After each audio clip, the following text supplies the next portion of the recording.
Hello everyone, welcome to Telugu employment hub. CSIR మనకు central government కింద పనిచేస్తున్నటువంటి ల్యాబొరేటరీస్ నుంచి అయితే మనకు జాబ్ నోటిఫికేషన్ అయితే రిలీజ్ అయింది గైస్. ఇది మనకు సిఎస్ఐఆర్ కింద పనిచేస్తున్నటువంటి నేషనల్ మెటలాజికల్ ల్యాబొరేటరీస్ నుంచి అయితే మనకి నోటిఫికేషన్ అయితే రిలీజ్ చేయడం అయితే జరిగిందన్నమాట. దీంట్లో మనకి డిఫరెంట్ పోస్టుల కింద అయితే మనకు వేకెన్సీస్ అయితే ఫిల్ చేయడం అయితే జరుగుతుంది. ఈ వీడియోలో నేను కంప్లీట్గా మీకు అప్లికేషన్ ఎవరెవరు చేసుకోవచ్చు, ఏజ్ లిమిట్ ఎంత, శాలరీ ఎంత ఉంటుంది, అలాగే ఎలా అప్లై చేసుకోవాలో కంప్లీట్ డీటెయిల్స్ అయితే నేను వీడియోలో అయితే చెప్తాను అనమాట. అప్లికేషన్ ప్రాసెస్ కూడా వీడియోని స్కిప్ చేయకుండా లాస్ట్ వరకు అయితే చూడండి.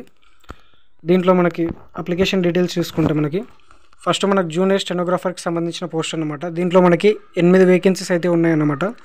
దీంట్లో మనకి పే లెవెల్ 4 కింద అయితే మనకు 25,000 నుంచి 81,100 దగ్గర అయితే శాలరీ అయితే ఉంటుంది. దీంట్లో మనకి అన్ని అలవెన్సెస్ అన్నీ కలుపుకొని మనకు 46,000 వరకు అయితే మనకు శాలరీ అయితే ప్రొవైడ్ చేయడం అయితే జరుగుతుందన్నమాట. దీనికి సంబంధించిన క్వాలిఫికేషన్ చూసుకుంటే అప్లై చేసుకోవడానికి 10+2 మనకు ఇంటర్ కంప్లీట్ అయిన ప్రతి ఒక్కరు అయితే అప్లై అయితే చేసుకోవచ్చు అనమాట. ఏజ్ లిమిట్ చూసుకుంటే మనకు 18 నుంచి 27 ఇయర్స్ మధ్యలో ఉన్న ప్రతి ఒక్కరు అయితే అప్లై చేసుకోవచ్చు.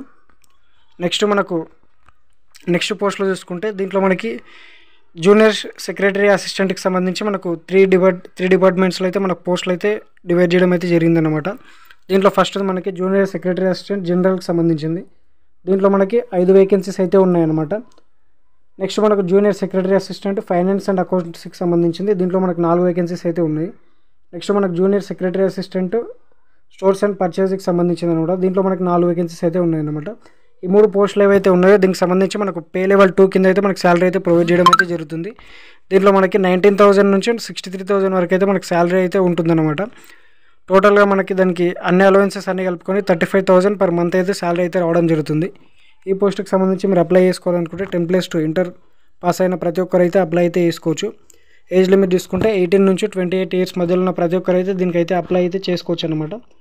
దీంట్లో ఫస్ట్ మనకు జూనియర్ స్టెనోగ్రఫీ పోస్ట్కి సంబంధించిన డీటెయిల్స్ చూసుకుంటే 10+2 క్వాలిఫికేషన్ అయితే ఉండాలి. దీనికి సంబంధించిన సెలక్షన్ ప్రాసెస్ చూసుకుంటే మనకు కాంపిటేటివ్ రిటర్న్ టెస్ట్ అయితే ఉంటుందన్నమాట ఆన్లైన్లో మనకి. దాని తర్వాత మనకు స్టెనోగ్రఫీకి సంబంధించిన టెస్ట్ అయితే ఉంటుందన్నమాట.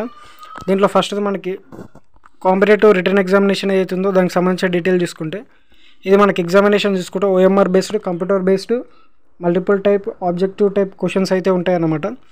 దీంట్లో మనకి క్వశ్చన్స్ చూసుకుంటే మనకు బోత్ ఇంగ్లీష్ అండ్ హిందీ లాంగ్వేజ్లో మనకు క్వశ్చన్స్ అయితే ప్రొవైడ్ చేయడం అయితే జరుగుతుంది. ఇది మనకు 10+2 ఇంటర్ బేస్డ్ అయితే ఇంటర్ స్టాండర్డ్ అయితే ఎగ్జామ్ అయితే ఉంటుందన్నమాట. 200 క్వశ్చన్స్, 2 hours 40 minutes అయితే టైం అయితే ఉంటుంది.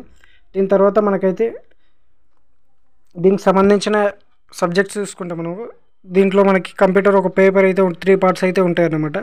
దీంట్లో ఫస్ట్ మనకి జనరల్ ఇంటెలిజెన్స్ అండ్ రీజనింగ్కి సంబంధించింది 50 questions 50 marks అయితే ఉంటాయన్నమాట. నెగిటివ్ మార్క్స్ చూసుకుంటే మనకు 0.25 marks అయితే డిడక్ట్ అయితే అవ్వడం జరుగుతుంది రాంగ్ ఆన్సర్కి. అంటే 4 రాంగ్ ఆన్సర్స్ పెడితే 1 మార్క్ అనేది పోతుందన్నమాట. సెకండ్ మనకు జనరల్ అవేర్నెస్కి సంబంధించిన 50 questions 50 marks అయితే ఉంటుందన్నమాట. తర్వాత మనకి ఇంగ్లీష్ లాంగ్వేజ్ కంప్రెషన్కి సంబంధించి 100 questions 100 marks అయితే ఉంటుంది. ఎవ్రీ కరెక్ట్ ఆన్సర్కి 1 mark అయితే రావడం అయితే జరుగుతుంది.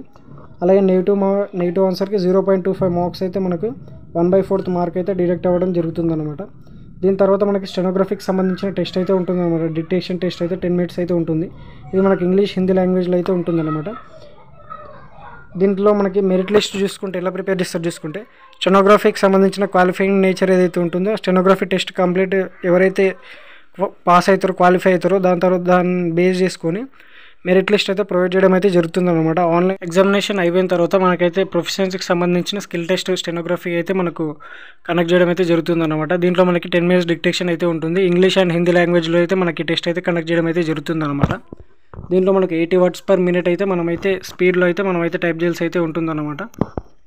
దీనికి సంబంధించిన మెరిట్ లిస్ట్ ప్రిపరేషన్ చూసుకుంటే స్టెనోగ్రఫీకి సంబంధించిన ప్రొఫెషన్సీ టెస్ట్ ఏదైతే ఉందో అది మనకు క్వాలిఫైడ్ నేచర్లో అయితే ఇస్తారనమాట. ఫైనల్ మెరిట్ లిస్ట్ ఏదైతే ఉంటుందో అది మన క్యాండిడేట్స్ పర్ఫార్మెన్స్ని బట్టి మనకు ఎగ్జామినేషన్ ఉంటుంది కదా, దాంట్లో మన పర్ఫార్మెన్స్ని బట్టి మెరిట్ లిస్ట్ అయితే ప్రిపేర్ చేయడం అయితే జరుగుతుందన్నమాట.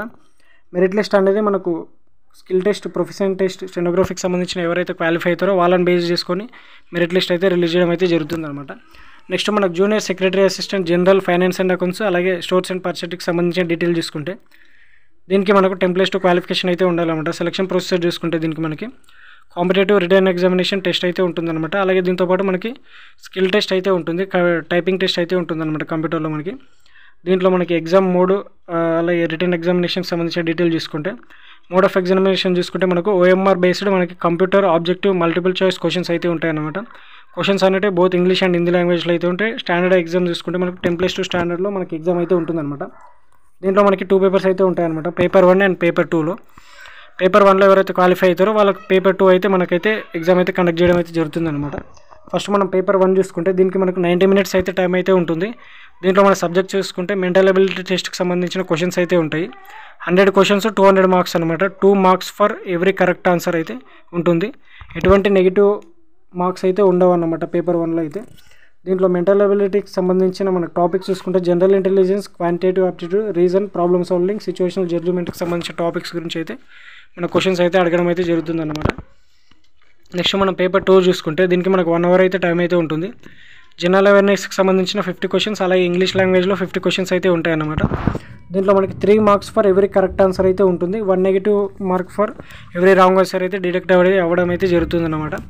ఇది క్వాలిఫై అయిన తర్వాత మనకైతే కంప్యూటర్ టెస్ట్ అయితే, ప్రొఫెషనల్ టెస్ట్ అయితే, టైపింగ్ టెస్ట్ కండక్ట్ చేయడం అయితే జరుగుతుందన్నమాట. దీంట్లో మనకి కంప్యూటర్లో మనకి 35 వర్డ్స్ పర్ మినిట్ అయితే టైప్ చేయాల్సి అయితే ఉంటుందన్నమాట ఇంగ్లీష్లో అయితే. హిందీలో అయితే మనకు 30 వర్డ్స్ పర్ మినిట్ అయితే టైప్ చేయాల్సి అయితే ఉంటుందన్నమాట. ఈ జాబ్కి సంబంధించి మీరు అప్లై చేసుకోవాలనుకుంటే ఇండియన్ సిటిజన్ అయితే సరిపోతుందన్నమాట. ఆల్ ఇండియన్స్ అందరూ అప్లై చేసుకోవచ్చు. తెలంగాణ, ఆంధ్ర ఏ స్టేట్ వాళ్ళైనా మీరైతే ఈ జాబ్కి అయితే అప్లై అయితే చేసుకోవచ్చు. అలాగే దీనికి సంబంధించిన ఏజ్ లిమిట్ చూసుకుంటే మనకు స్టెనోగ్రాఫిక్, జూనియర్ స్టెనోగ్రాఫిక్ సంబంధించిన పోస్ట్ ఏదైతే ఉందో దానికి మనకు 18 నుంచి 27 ఇయర్స్ అయితే ఉండాలన్నమాట. అలాగే జూనియర్ సెక్రటరీ అసిస్టెంట్ పోస్టుకి సంబంధించిన ఏజ్ లిమిట్ చూసుకుంటే 18 నుంచి 28 ఇయర్స్ అయితే మనకి ఏజ్ లిమిట్ అయితే ఉందన్నమాట. దీంట్లో మనకి ఏజ్ రిలాక్సేషన్ కూడా ప్రొవైడ్ చేయడం అయితే జరిగింది గైస్. ఎస్సీ ఎస్టీ వాళ్ళకి 5 ఇయర్స్, అలాగే జనరల్ ఓబీసీ క్యాండిడేట్స్ ఎవరైతే ఉంటారో వాళ్ళకైతే 3 ఇయర్స్ అయితే మనకైతే ఏజ్ రిలాక్సేషన్ అయితే ప్రొవైడ్ చేయడం అయితే జరిగిందనమాట. ఈ జాబ్కి సంబంధించి అప్లికేషన్ చేసుకోవాలనుకుంటే మనం అయితే ఆన్లైన్ ద్వారా అయితే మనకైతే అప్లికేషన్ అయితే రిసీవ్ అయితే ఇస్తున్నారనమాట. ఆన్లైన్ నుంచి వీళ్ళకి సంబంధించిన అఫీషియల్ వెబ్సైట్ ఇక్కడ స్క్రీన్ మీద కనిపిస్తుంది కదా, ఈ వెబ్సైట్ లింక్ నేను కామెంట్ బాక్స్లో అయితే ఇస్తాను. అలాగే నోటిఫికేషన్కి సంబంధించిన డాక్యుమెంట్ కూడా నేనైతే అఫీషియల్ నోటీస్, ఈ నోటిఫికేషన్ పీడిఎఫ్ ఏదో అది కూడా నేను కామెంట్ బాక్స్లో అయితే పిన్ చేస్తాను. అక్కడ నుంచి మీరు అయితే డౌన్లోడ్ అయితే చేసుకోవచ్చు నోటిఫికేషన్. అలాగే ఈ వెబ్సైట్ లింక్ కూడా ఇస్తాను, అక్కడ నుంచి మీరు క్లిక్ చేసి అప్లై అయితే చేసుకోవచ్చు. అప్లై చేసుకోవడానికి మనకు లాస్ట్ డేట్ చూసుకుంటే మనకు May 30 వరకు అయితే మనకు లాస్ట్ డేట్, May 30 5 PM వరకు అయితే మనకైతే లాస్ట్ డేట్ అయితే ఉందన్నమాట. దీనికి అప్లై చేసుకోవడానికి అప్లికేషన్ ఫీ చూసుకుంటే మనం జనరల్ ఓబీసీ వాళ్ళకైతే 500 రూపీస్ అయితే అప్లికేషన్ ఫీ అయితే ఉందన్నమాట. ఎస్సీ ఎస్టీ ఉమెన్ క్యాండిడేట్స్ ఎవరైతే ఉంటారో వాళ్ళకైతే ఎటువంటి ఫీ అయితే లేదనమాట. ఫ్రీ ఆఫ్ కాస్ట్ వీళ్ళైతే మీరు అప్లై అయితే చేసుకోవచ్చు అనమాట. అప్లై చేసుకోవడానికి మనకు కావాల్సిన డాక్యుమెంట్స్ చూసుకుంటే మనం 10th SSC సర్టిఫికేట్ ఉంటుంది, అదైతే PDF అయితే ఉండాలన్నమాట. అలాగే మన ఇంటర్ 10+2 ఇంటర్ సర్టిఫికేట్ అయితే ఉండాలన్నమాట. Inter and 10th college certificate. అలాగే దీంతోపాటు మనం పేమెంట్ అయితే వేస్తాం కదా, ఆ పేమెంట్ ఎగ్జామ్ ఫీజుకి సంబంధించింది, ఆ పేమెంట్ రిసిప్ట్ అయితే పెట్టాలన్నమాట. అలాగే ఇక్కడ కింద ఇచ్చిన బాక్స్ అయితే ఉంది, ఇక్కడ మీకు కింద కనిపిస్తుంది కదా, PDFలో ఉంటుంది, మీరు క్లియర్గా చదువుకోండి.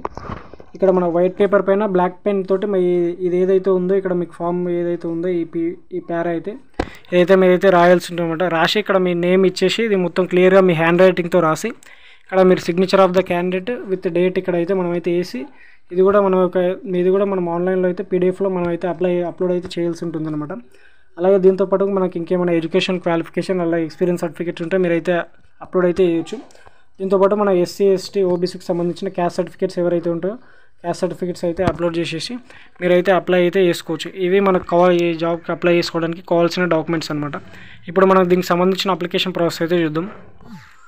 అప్లై చేసుకోవడానికి నేను లింక్ ఏదైతే ఉందో నేను కామెంట్ బాక్స్లో అయితే పిన్ చేశాను అనమాట. ఆ లింక్ పైన క్లిక్ చేయగానే మీకు ఇలా వెబ్సైట్ అయితే ఓపెన్ అవుతుంది, వీళ్ళకి సంబంధించిన అఫీషియల్ వెబ్సైట్ అయితే ఓపెన్ అవ్వగానే కొంత కిందకి అయితే స్క్రోల్ చేయండి. స్క్రోల్ చేసేయడానికి ఇక్కడ మీకు డేట్స్ అయితే ఇవ్వడం అయితే జరుగుతుంది. మా అప్లికేషన్ ఎప్పటి నుంచి స్టార్ట్ అవుతుంది, May 6 నుంచి మనకు అప్లికేషన్ అయితే స్టార్ట్ అవుతుంది. అప్లికేషన్ ఎండ్ డేట్ అలాగే May 30 వరకు అయితే ఉంది. డేట్స్ అయితే ఇవ్వడం అయితే జరుగుతుంది అనమాట. అలాగే ఇక్కడ మనకు అప్లికేషన్ చేసుకోవడం తెలియకపోతే click here for detail instruction link ఉంది కదా, దీనిపైన క్లిక్ చేయగానే ఎలా అప్లై చేసుకోవాలి స్టెప్ బై స్టెప్ అయితే వాళ్ళే మనకు PDFలో అయితే ఇవ్వడం అయితే జరుగుతుందన్నమాట. కొంచెం కింది స్క్రోల్ చేసి ఇక్కడ రెడ్ బటన్ ఉంది కదా, దీనిపైన అయితే క్లిక్ చేసుకోండి. క్లిక్ చేసిన తర్వాత మనకి ఇంకో ఇలా పేజ్ అయితే ఓపెన్ అవుతుందన్నమాట. కొంచెం కింది స్క్రోల్ చేయగానే ఇక్కడ మనకి స్టెప్ వైజ్ అయితే మనకి అప్లికేషన్ అయితే చేసుకోవాల్సి ఉంటుంది అనమాట. ఫస్ట్ మనం ఇక్కడ చూసుకుంటే మన రిజిస్టర్ అయితే అవ్వాలన్నమాట. ఇక్కడ మనం ఈ డీటెయిల్స్ అన్ని ఫిల్ చేయగానే మనకైతే రిజిస్టర్ పైన క్లిక్ చేసి ఇక్కడ మీకు రిజిస్టర్ పైన క్లిక్ చేయగానే రిజిస్ట్రేషన్ అయితే కంప్లీట్ అయిపోతుంది అనమాట. తర్వాత మనకు అప్లికేషన్ ఫీ అయితే మన కేటగిరీ సెలెక్ట్ చేసుకొని పే చేయాల్సి అయితే ఉంటుంది. తర్వాత లాగిన్ టు అప్లై మనమైతే లాగిన్ అయితే అవ్వాల్సి ఉంటుంది, మనం ఇచ్చిన పాస్వర్డ్ అవన్నీ ఇచ్చేసేసి. అలాగే మనం అప్లై చేసిన ఫామ్ ఏదైతే ఉంటుందో అయితే ప్రింట్ అయితే తీసుకోవాలన్నమాట. లాస్ట్కి మనకు పాస్వర్డ్ రికవరీ పైన అప్లికేషన్ మనం క్లిక్ చేస్తే మన పాస్వర్డ్ కూడా మనం అయితే చేంజ్ చేసుకోవచ్చు అనమాట. సింపుల్ స్టెప్స్లో మీరు అయితే అప్లికేషన్ అయితే చేసుకోవచ్చు. మీ ఫ్రెండ్స్ అండ్ ఫ్యామిలీ మెంబర్స్కి ఎవరికైనా ఇంట్రెస్ట్ ఉన్న వాళ్ళు ఎవరైనా క్వాలిఫికేషన్ ఉంటే వాళ్ళకు కూడా అయితే తప్పకుండా అయితే జాబ్ ఇన్ఫర్మేషన్ అయితే షేర్ చేయండి. మన ఛానల్కి సంబంధించిన వాట్సాప్ అండ్ ఫేస్బుక్ లింక్స్ కూడా కామెంట్ బాక్స్లో అయితే ఇస్తాను. అక్కడ నుంచి మీరు ఇంట్రెస్ట్ ఉన్న వాళ్ళు అయితే జాయిన్ అవ్వచ్చు. Thank you for watching this video.